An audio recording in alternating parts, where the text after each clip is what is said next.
Let's show you what's going on here weather-wise, and we start with the Fisher Fire in the San Mateo Mountains. By the way, you guys, can you name the crown jewel of the San Mateo Mountains? I'll get back to you. I have not a clue.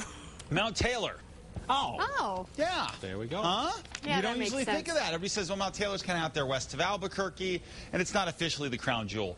I'm just calling it that. Fisher Fire, pretty cool stuff, though. Obviously, we don't want to see the fire, but beautiful shots, pics at krqe.com. Here's a look at what's going on for us storm-wise. Relatively quiet here, but we do still have a pretty strong band of storms going through Union County right now. I do think in Clayton, you guys are going to get a little bit wet here over the next, say, couple of hours as this band continues to push across the county.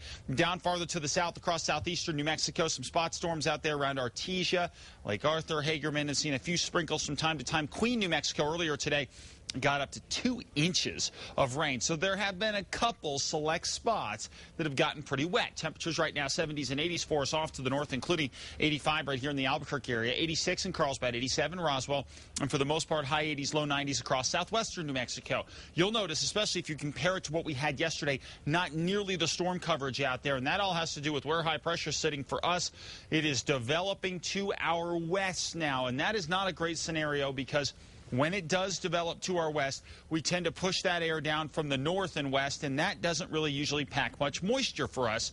Now, the one thing working in our favor will be the fact that we're going to get a cold front in here for tomorrow. So that's going to help to recharge the moisture across the state, and we'll crank up some more storms by tomorrow afternoon and evening out there. Here in the Albuquerque area, the main effect of this front won't necessarily be a tremendous amount of thunderstorm activity, although we'll see a few and a pretty good shot at least some scattered showers for Thursday and Friday. But what we're going to get, especially tomorrow, are going to be those gusty winds as the front goes across the northeast and starts to push its way into the valley during the day tomorrow. Winds will crank up out of the east, those canyon winds that you're used to out there when we tend to get a cold front in here. So we'll watch for that. Could be pretty gusty stuff out there from times or at times for us as we push throughout the day on Thursday and into Thursday night, along with the possibility of a scattered shower or two as well. So let's go region by region. Best chance of storms tomorrow, though, will be east to west.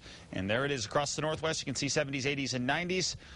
Chance of showers better across northeastern New Mexico, 60s in the mountains all the way up to the 80s around Santa Rosa and Tucumcari. Back toward the southwest, pretty quiet here, 80s and 90s, and over to the southeast, scattered storms here as well. 90 Roswell, 86 Lovington, 88 in Artesia, and 90 in Alamogordo. East Mountains, temperatures in the high 70s for us. And then here in the Estancia Valley, about 84 degrees. And then here in the Albuquerque area, we'll end up in the high 80s for tomorrow. Some gusty winds at times and some scattered showers will be a possibility. Santa Fe 7-day outlook. Spot storms from time to time over the next couple of days, and temperatures in the low to mid 80s. And here in the Albuquerque area, spot storms, another pretty good way to describe it, meaning we definitely won't see rain every day, but at least we'll have the shot to get a few showers over the next few days. And at least it's cooler. It is cooler, especially at night. Temperatures down into the 60s. Don't need the swamp cooler or the forced air. Big improvement and saves the pocketbook. Yep. Thanks, Mark. You bet.